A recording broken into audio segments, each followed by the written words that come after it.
This is Robert Merglace, the Mindshare Learning Report, Canada's learning and technology e-magazine. And welcome to This Week in Canadian EdTech, very special Schools of the Future Challenge Winter Highlights Edition.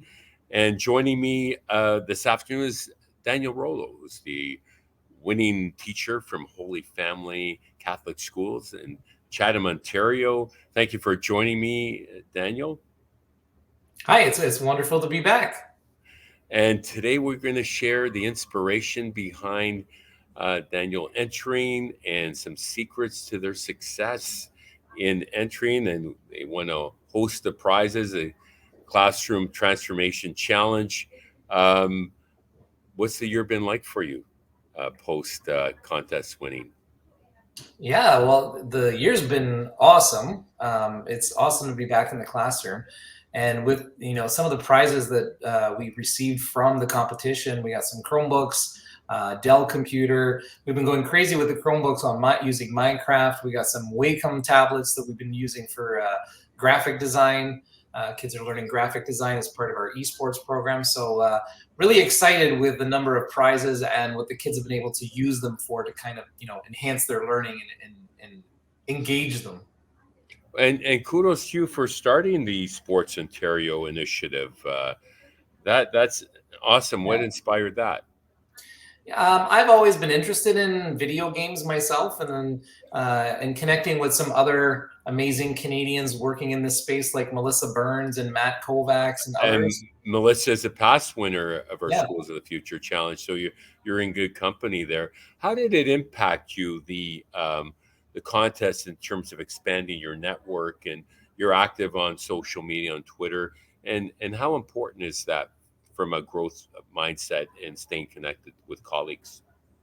Yeah, well, definitely increased my connections with others kind of in the space as well, including some past winners. But probably the two biggest connections were we had an organization from the United States, actually the JDO Foundation, reach out to us after they must follow Mindshare, because they reached out afterwards. Oh, wow. So that we would be the first Canadian school part of the JDO collaboration project. So that was a direct result of participating in the Schools of the Future contest. Fantastic. And more recently, I'm part of a Dell Accelerator program, which was a connection that came from the Schools of the Future contest as well, through Katina, who's working at Dell, and some other amazing people working there. So lots of opportunities to grow the professional network, but also just get connections with others in the space.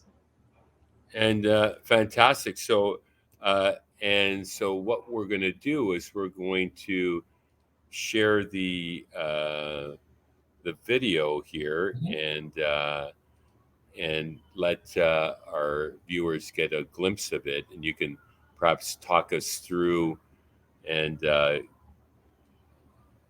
with me for a moment, and we'll pull it up and let you tell the story on it.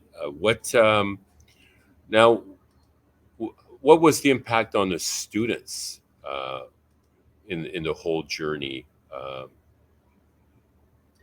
So I think that like one of the major impetuses, or one of the major sort of instigating factors for even submitting an application to the Schools of the Future contest was I've always been really interested in how to use technology, and particularly games, to teach skills that students otherwise would find boring or not be introduced to, or anything like that. So for example, in the video you're looking at right now, students are working with Twinmotion, which is a architectural design program. It's not meant for students, it's meant for professionals and architects working in that field. But I figured, why not take the program itself has a relatively easy learning curve. Why not take this powerful program and teach students the skills that come from using that program, but at the same time, the content with the sustainability goals from the United Nations. So students were tasked with researching and then designing a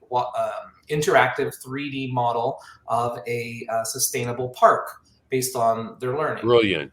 Yeah, and then so what you see here is our esports program, which actually started at the same time as the Schools of the Future contest was kind of starting from last year. So we're running in tandem, I guess. And that was brand new to our school. And I know that students love playing video games. Many adults love playing video games.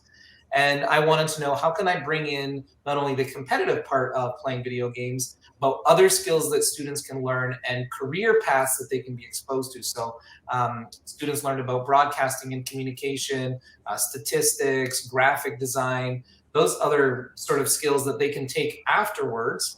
And then what they did actually is, and that's what's on the video right now, is the students themselves organized and ran a esports league and tournament with 7 other teams from local schools. So here you see 2 students practicing and working on their shoutcasting and commenting abilities of the game.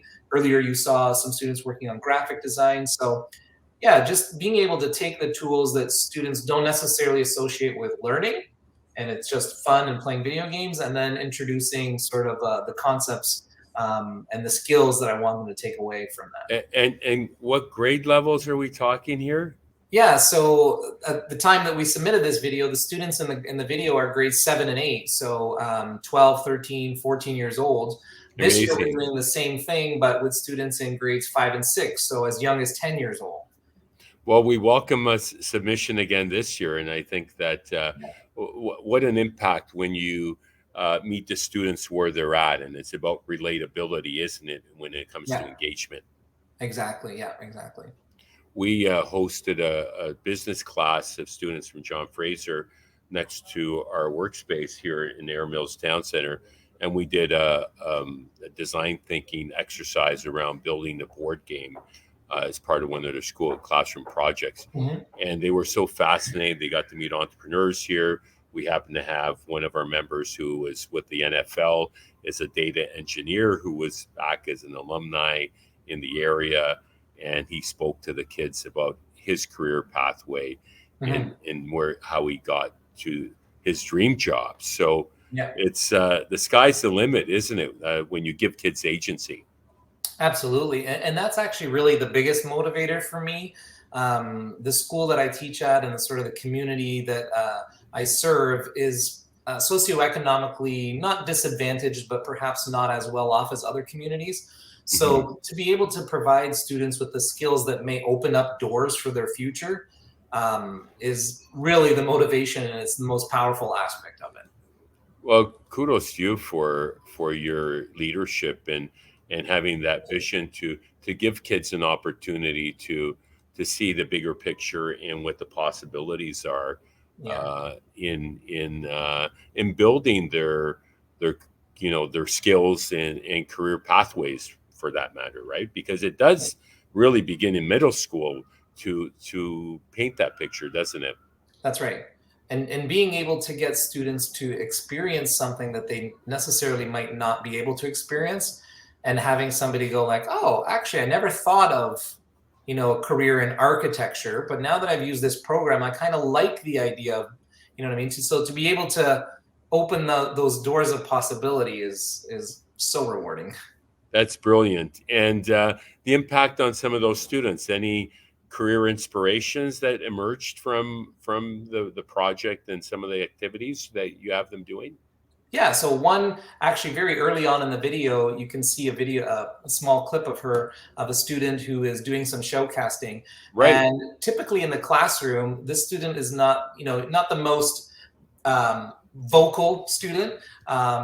But when it came to learning about showcasting and broadcasting and how to run a live stream and that kind of thing, she just bloomed. She just took to that like this was the best thing ever. So she's currently in high school. She was in grade 8 last year when we made the video. She's currently in high school. And from what she tells me, she wants a career as a voice actor, something she never would have thought of necessarily without that experience of having the broadcasting communication. She thought, this is so cool to be able to use my voice that way. So she's looking at voice acting.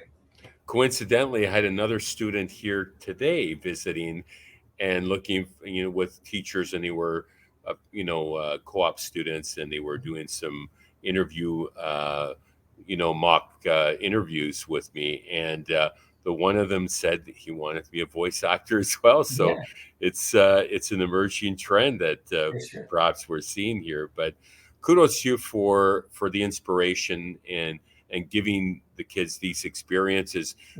Was there a particular teacher that mentored you, or that growth mindset is obviously very embedded in what you do? How important is that?